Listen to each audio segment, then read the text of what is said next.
ఈ వీడియోను మీకు సమర్పిస్తున్నవారు Godavari Krishna cooperative society limited. Mahashivaratri మన సనాతన హైందవ సంస్కృతి సంప్రదాయంలో అత్యంత పవిత్రమైన ఆధ్యాత్మిక ఉత్సవాలలో ఒకటి.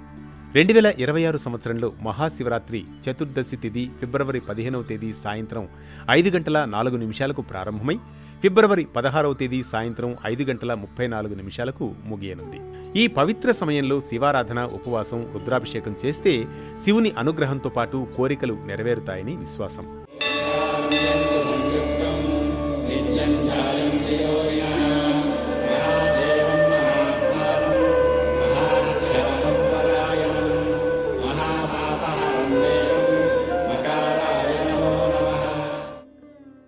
కాలానికి ఆదిలేని కాలంలో సృష్టి, స్థితి, లయల మధ్య ఒక మహారహస్యం దాగి ఉంది. అదే మహాశివరాత్రి పరమార్థం. ఈ రాత్రి బాహ్య ప్రపంచం నిద్రలోకి వెళుతుంది, అంతఃప్రపంచం మాత్రం మేలుకుంటుంది.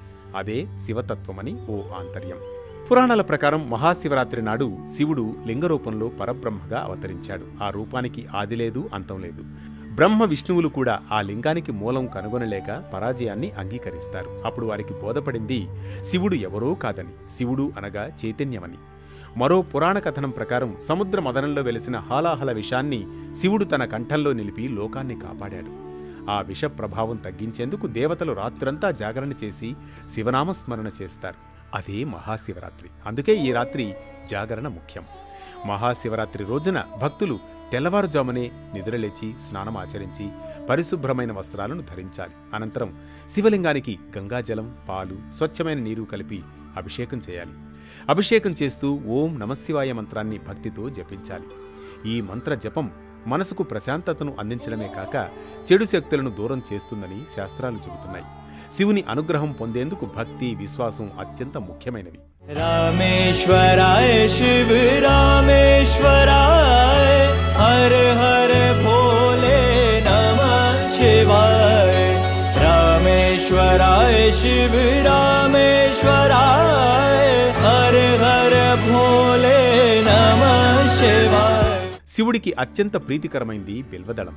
మహాశివరాత్రి రోజున 3 ఆకుల బిల్వదళాన్ని శివలింగంపై సమర్పించడం విశేష ఫలప్రదం. ఉపవాసం అంటే ఆకలికి సంబంధించింది కాదు, అహంకారాన్ని ఆకలితో పెట్టడం. జాగరణ అంటే నిద్ర త్యాగం కాదు, అజ్ఞానానికి నిద్ర లేకుండా చేయడం. శివలింగానికి చేసే అభిషేకం కూడా ఒక సంకేతమే. పాలు మనశ్శుద్ధి, నీరు జీవ ప్రవాహం, బిల్వపత్రం త్రిగుణాల సమతుల్యతను సూచిస్తాయి. మనలోని వికారం, కోపం, అసూయల్ని కడిగే ప్రయత్నమే పూజ. మహాశివరాత్రి అన్నది ఒక పండుగ కాదు, ఒక ఆత్మయాత్ర. ఆ రోజు శివుణ్ణి పూజించడం కన్నా మనలోని శివుణ్ణి మేల్కొలపడమే అసలైన పరమార్థం. అందుకే శాస్త్రం చెబుతుంది శివోహం, నేనే శివుడను. ఆ రాత్రి మౌనంగా కూర్చొని మనసును లోపలికి తిప్పితే శివుడు దేవాలయంలో కాదు, మన హృదయంలోనే కనిపిస్తాడు. ఓం నమఃశివాయ. ఇది శివకరుణకు మహాశివరాత్రి. మరో భక్తి రాగం, ధర్మ దీపంతో మళ్లీ కలుద్దాం రేపటి పరమార్థంతో.